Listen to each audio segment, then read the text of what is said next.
We'll start. Yeah, you ready? Yeah. Starting on the line that begins with the word ha'oyer. That's 7 lines from the bottom of the top section. Kuf Mamches.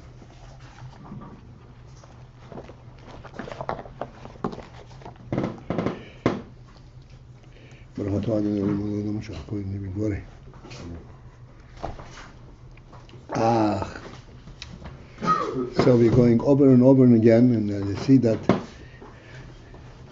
we're still having difficulty in fully relating to what REBBE is saying here.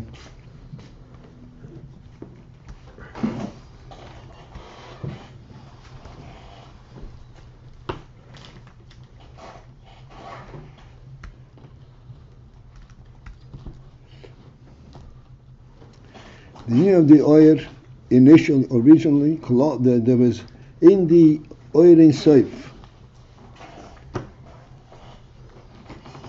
there was already the projection that even though oyer in Sof is the reality itself, but with the projection that this reality should be recognizable in a limited fashion.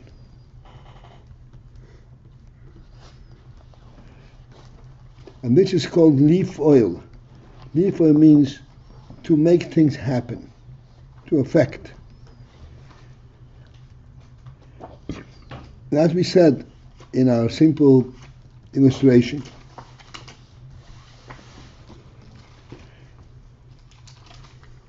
there's a ruchnische part in the person, even on the gashmische level, and that's called sight, where it knows no bounds. It's instantaneous, and it goes to all length. There is not a difference to see a foot away or a mile away. Because sight just relates to the reality itself. When a person sees, he does not get fully transported there. He sees it from his vantage point and sees it from a distance. He sees what he sees in its location, not in his location. So he can see something, and he remains what he is, and that what he sees remains what it is. There is not a get-together, a real effect, a piyula from that element. Although sighting is very important.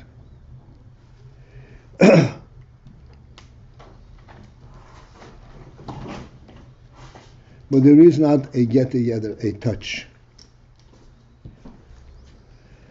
However, in the oyer in Sof there was also the projection, and he also emanated an oyer, what's called the oyer pnimi. And the union of this oyer pnimi is leaf oil, to make things happen, where it doesn't happen automatically, and make them happen. Such as in our illustration, give the person the opportunity to go to what he cited.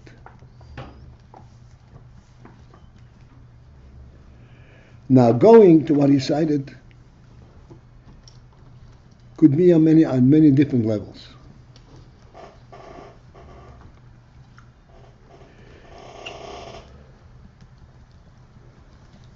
It could be on the physical level, which is the lowest and the furthest thing. Nonetheless, that also has to be facilitated. It has to be enabled. But then there are many different levels, intermediate levels of that also can be described as leaf oil. If a person is affected emotionally from what he learns, from what he sees, he appreciates it on a personal level.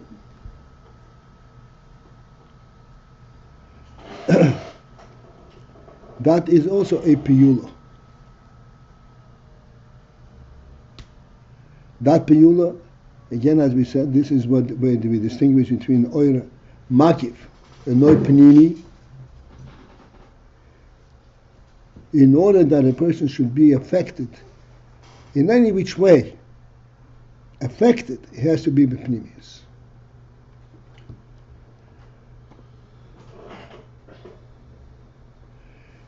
Let us step into this for a moment. When a person sees it from a distance, he also sees the phenomenal thing what it is. What is the difference between being affected and not being affected? Not being affected means that he can turn away from it and as if never happened. There is no residue, there is no imprint, there is no effect of this experience.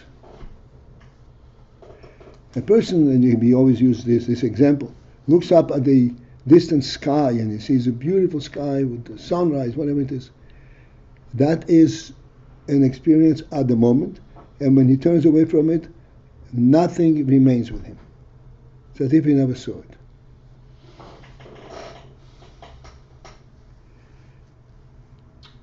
To be affected means that it transports the person, it changes his whole perspective.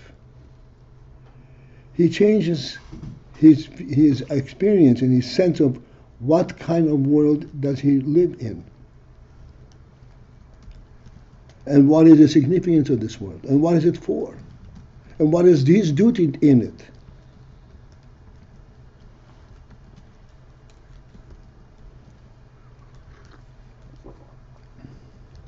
Like we said, one has a home, a house. And in this house there are rooms. When he sees a room, he immediately begins to plan and conjure up how is he going to furnish this? As a matter of fact, he goes ahead and he furnishes it. Because he recognizes this room not from the room's perspective, but from his perspective. What does it mean to him that he has this kind of room? What does it mean to him that he has this kind of house? This is how a house is transformed into a home. It does not become a home, even if he furnished a house. If there's no human being behind it, it does not become a home. Like we said many times, I'm going back again because I have such kloches kasha sometimes. I'm just boggled. We don't know what those questions are, so... You know what these questions are. No, unless we have a specific, we're not talking about something specific, so... Well, how much effort did it take? How many times did he have to repeat the Indian that oil panimi is close or is daily foil? Once you clarified that klalus was just specific to it, not general. That's what you remember. I remember it was at least 5 times. Okay, that might have been side discussions. I'm just. It wasn't a side. There's no side discussion. This is part of what we're discussing. I'm not speaking to everyone. I'm speaking in general. Those who are beyond that, it's fine. The point is, I have to make sure that we all are together on this. We all come with our prejudices. We all come with our means, how we understand things. But we have to try to understand how the Rebbe is presenting it, what the Rebbe wants us to know.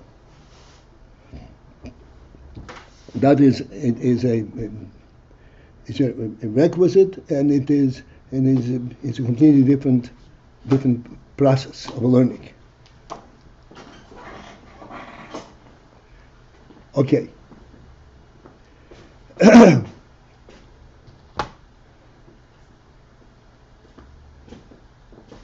So the oir apnimi, it's in bigdei leaf foil, And Aphlichter means to make things happen at the lower level, at the further level.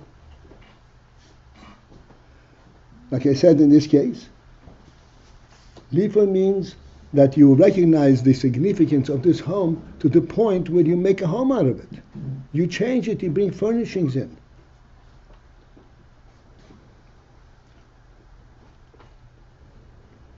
That's Liefer. You can go into a house and protect yourself from the rain, and it means nothing. It's not Liefer. It's a makif.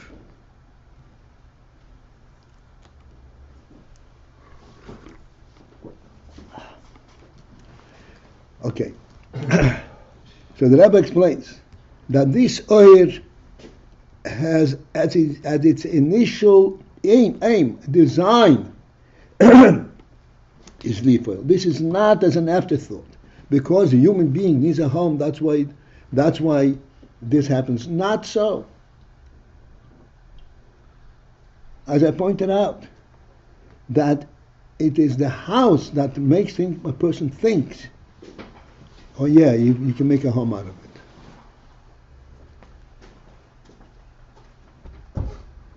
That's what arouses in the person is a different perspective, a different sense. That it's possible to make a home out of a house.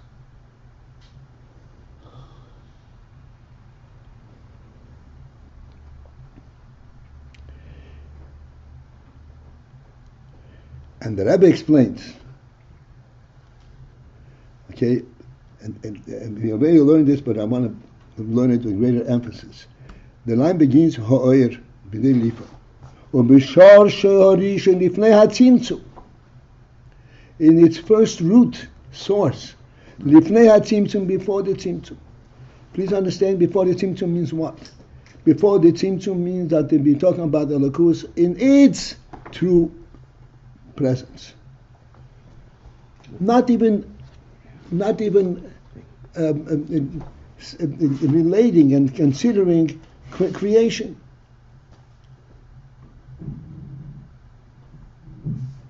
The consideration the consideration of creation is tzimtzum.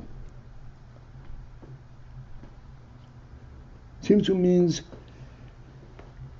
contain this oil in soap and see how you can disseminate it in dosages, in limited dosages. Dosages, a dosage. Oh, dosage, kamut. Yeah. That's right.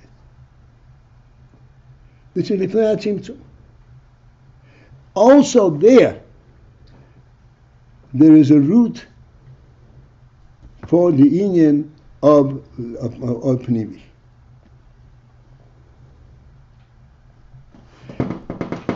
Again, I'm going to make a point over here. This is what's the point of that? What's important that the Pnei HaTzimtzum is also known. The important thing about is that this limited, this middle vul, and no pnimi, is representative of the oil in soif l'shlei Pnei HaTzimtzum. It is not an afterthought. It does not exist only in a place where there is no oil in soif. It has an oil in soif quality.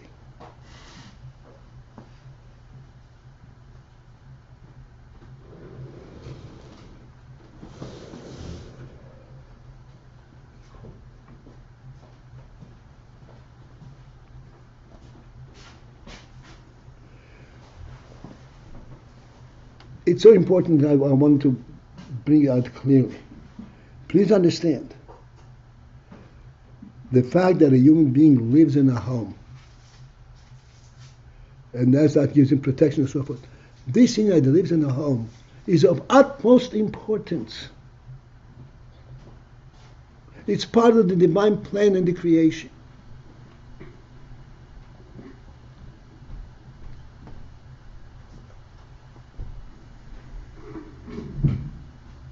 It has a significance. It represents the Creator himself, the greatness and the richness of the Creator Himself is expressed in this fact. That a human being lives in a home. This is where you reveal godliness at the worldly level.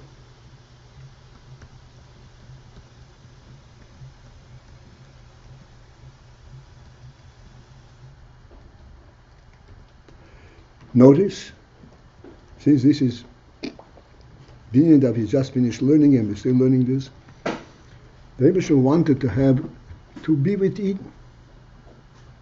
How did he start? Number one, build me a home. Number two, assign people who are going to do the avodah there. And these people have to have special clothes.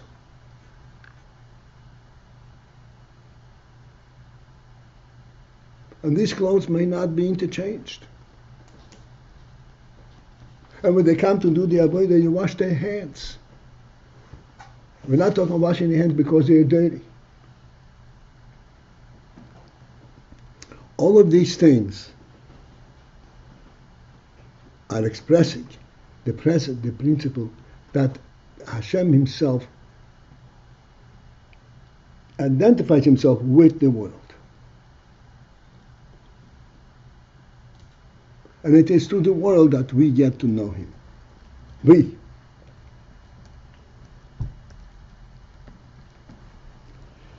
Okay. That last phrase, it is through the world that we get to know Him? Mm-hmm. We get to know Him when we know how to use the world in the proper way for the proper way for us. If we know that you have to wash your hands before going to Beit HaMikdash, or before you eat, as the Hakon Chachamim means, just wash your hands 3 times on each hand, or 2 times on each hand. Netilas Tahara it's called, not Netilas Nechiyas, but Tahara. That identifies Hashem's presence in your realm.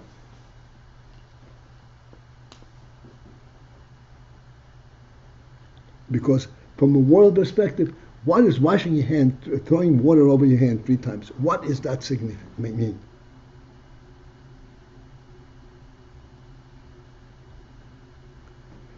It means that this place where you are when eating is from AYIN Soif. In order to associate and welcome the AYIN Soif, you have to be metayir your hands in this particular way, in a super way.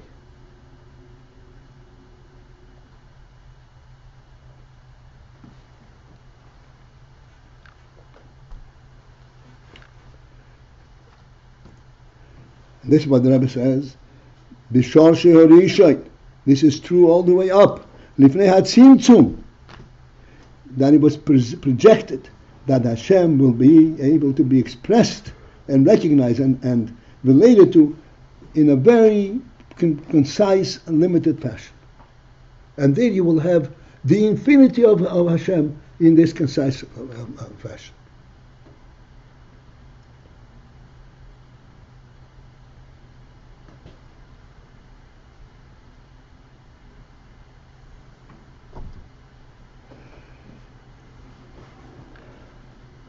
Okay, the line starts with the word l'hoy b'midug v'lo zois, and therefore, since that this oir ultimately comes b'midug v'ul in a limited fashion, harei hu bo b'bchinas islapshus. Therefore, it comes b'bchinas islapshus in b'bchina of islapshus in a sense of his slapshus. Bechina, I said we have a difficult way to say. Bechina means in sense of his slapshus, meaning he identifies with what he is doing. To wash your hands 3 times on each hand is something which the AYIN Soif identifies with. This AYIN identifies with it.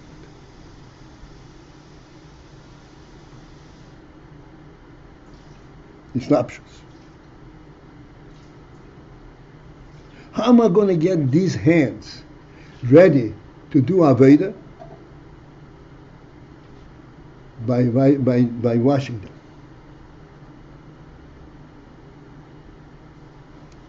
with water. And we're not talking about tevila in a mikveh tara. Posha, plain water, throwing water over there, which is a worldly activity.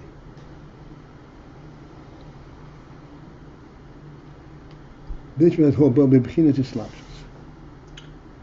V'yesh medida, and there is a measure. Be'efen hamshachas ha'ir, in a manner how the oil is nimshach. Which means that after the oil is nimshach, it is nimshach in a manner that it can be associated with this particular thing.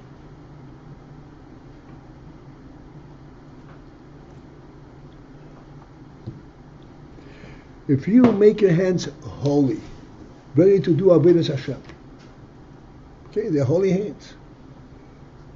So now the hands don't belong to you; they belong to the Midrash. Are you allowed to take a piece of food and feed yourself with it? What are you doing? You're profaning your holy hands. You don't know. The holiness that's bestowed upon your hands is holiness, and it's bestowed in a limited fashion. There still remain human hands, and they still can serve the human being in his manner of service. They're holy, but they're still worldly. They belong to the human being. Kadosh is usually with muvdal. See, that's exactly what I'm trying to point out. It's muvdal. This is the Indian from Oyin Sof. This kedusha, as it projected from all the way up from the source and sources.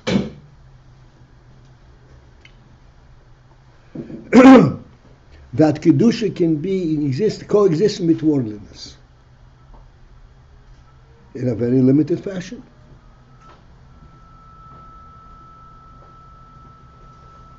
How holy is a Sefer Torah? Extremely holy, but we take it out almost daily, and we hold it with our hands. The Torah, which are we taking with our hands? What? It's holy, but we take it out all the time from the ark. The Torah. The Torah. Okay, that's what I wanted to know.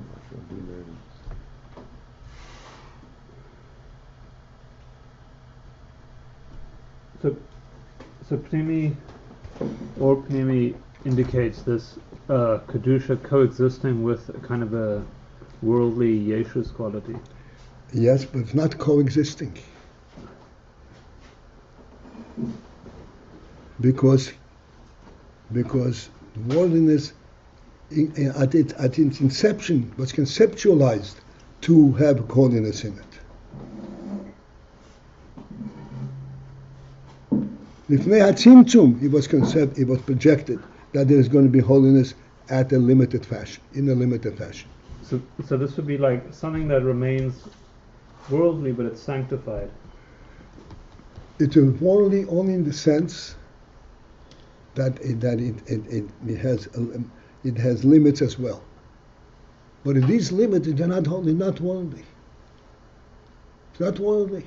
Sefer Torah is holy of holies. When you take Sefer Torah out of the ark, we stand up. We don't hold Sefer Torah with our bare hands. And God forbid, if the Torah falls down, it's a tragic thing. So it's not worldly. It is kedusha in a worldly environment, in a worldly limit, so that the world can deal with it.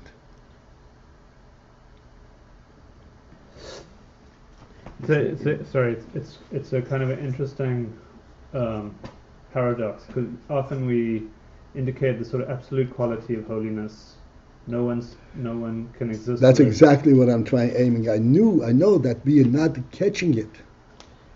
We don't know how to relate to this phenomenal thing. I want to bring it down to a very tangible level. We human beings are very complex creature. So complex that in this one body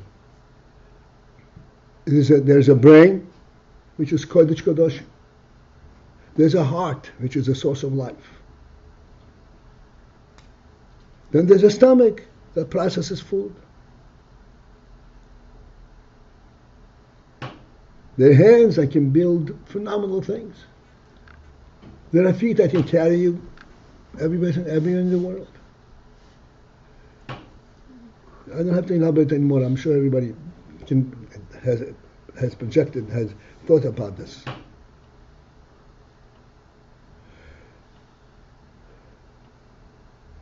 The brain in the human being is as physical as his feet are.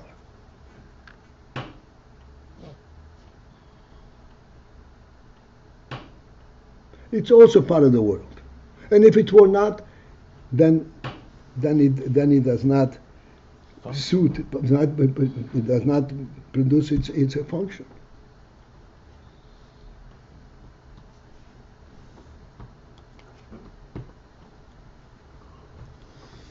So that's to point out the nefesh touches physicality, like that's right. Holiness. That is the point, that the human being was conceptualized before the tzimtzum, that there should be a representation of God in this world. Nas Odom B'Tzalmelikid Musayna, they say, it all says in the Torah. They create human being. B'Tzalmelikid Musayna, he will represent us in the physical world, in the physical arena. Well, to the extent that this holy entity, can become Tomei. And he can do an Aveda and render himself unfit for Avedas Hashem when he requires to do tshuva. This very same brain. Yeah. Often we think of human being, he's either sort of falling down or he's rising up. He's either becoming less than what he's meant to be, or he's sort of going upwards. But here, he sort of contains two opposites, yeah? I mean, the human being sort of is an anomaly in that sense. What you're saying is, there is no way that we can understand a human being.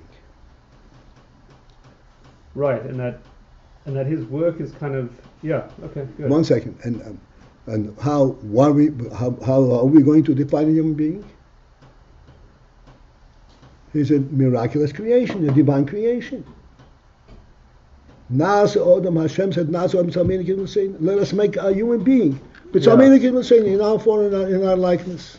Right, but I also thought that a human being is kind of a point of balance. So either he descends down into Behema, or he kind of rises up to some kind of Kedusha level of sort of... He can, but his primary requirement is not to rise up to Kedusha. His primary requirement is to act in a holy way within the worldly parameters. That's interesting. So it's like not to become a Merkava, not to become Avram Avinu. No, he can become Avram Avinu, but Avram Avinu also did mitzvahs in the physical world. But he seemed to have like no, what we would call personality, no yesh, no like this is me. He had sort of like... That is not correct. No. What's Merkava if not just driven?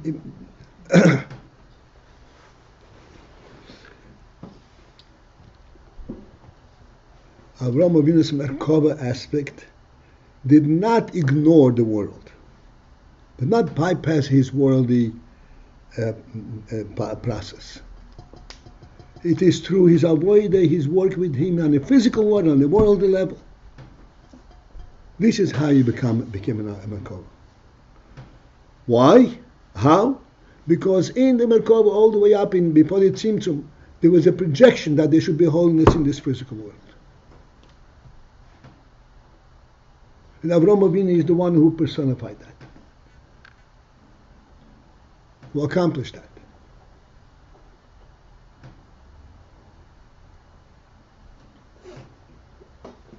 Okay. We don't have to get too far into it, but it does seem that he sort of leaves behind what you'd call his regular orientation. The soldier, by contrast, seemingly not. He is himself, but he gives himself over, and he Avraham Avinu had to deal with, I know, we go back. Avraham Avinu had to deal with all kinds of people. With Avimelech Melech Gror. He had to be in Mitzrayim and deal with Pare. And at one point in his debate with Avimelech, Avraham Avinu said, "Hey, do you know what your servants did?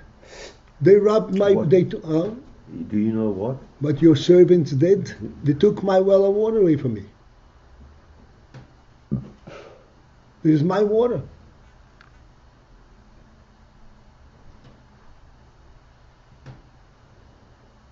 Was Avraham Avinu involved what's going on in the world, or was he flying in the stars? Right, so it's more like the element of Yosef HaTzadik. He's in the world, he's not the shepherd out in Kedusha. There is absolutely no way, my dear friend, that he will encapsulate this phenomenon. Or the human beings. Or the human being. Okay. The human being is a divine projection, plan. Like I pointed out the other day, this was very well received, but a tree isn't a piece of wood, but it's a living piece of wood. Life is a godly presence, exclusively. And this tree is alive from season to season. Right now we are going towards the spring season. All of a sudden all the trees bloom. My wife is so excited and says, "Well, look at this, it's a fresh leaf." I don't even notice it. Look at that. There's a bloom over there. Where does it come from? From the dead, frozen trees.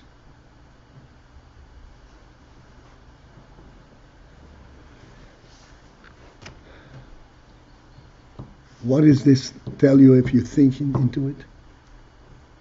It is a physical world created by God, a representative of its creator.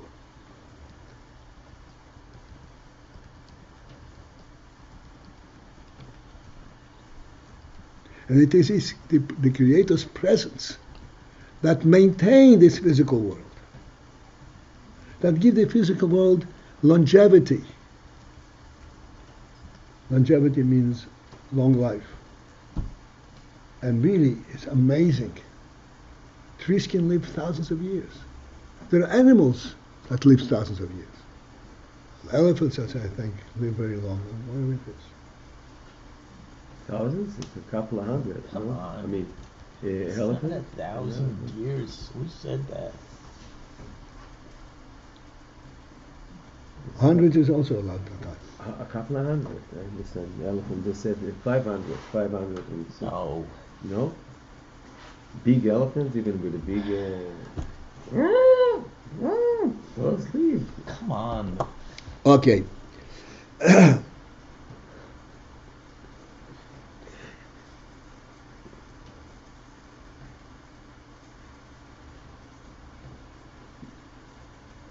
We're going off into a tangent over here. All I want is that we should understand what the Rebbe is saying over here. B'shar sheharisha, in its original root state. Lifnei hatzimtzum, before the tzimtzum, where there was no worldly consideration at all. Already there was the projection that Elikus v'Meir b'midah u'gvul.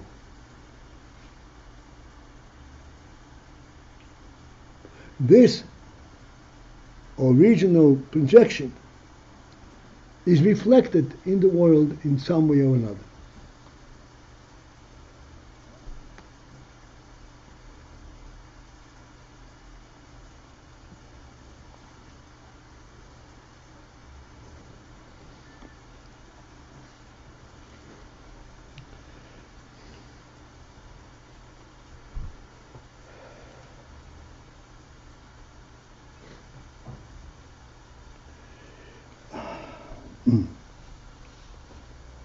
Okay?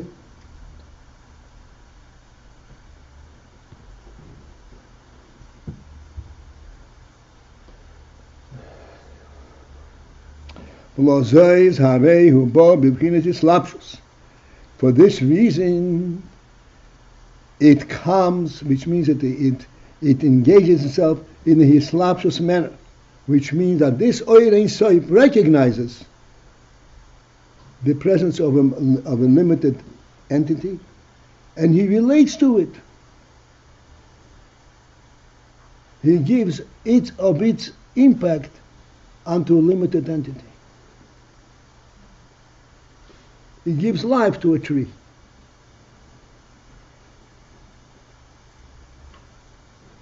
I don't think there's a dispute about this one, right?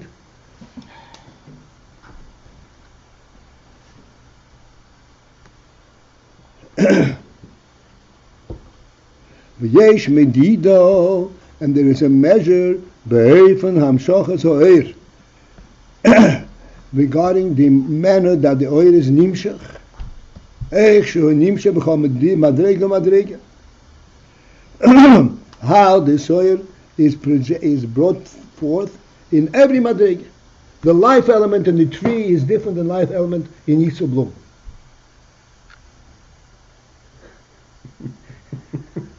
Okay? Even though his name conjures up a tree. Because we had a dispute with I'm just saying. Yeah, it's a different life element, but it is also life. It's also a hamshocha from Oyer Ein Sof. But it's nimshach in a planned manner.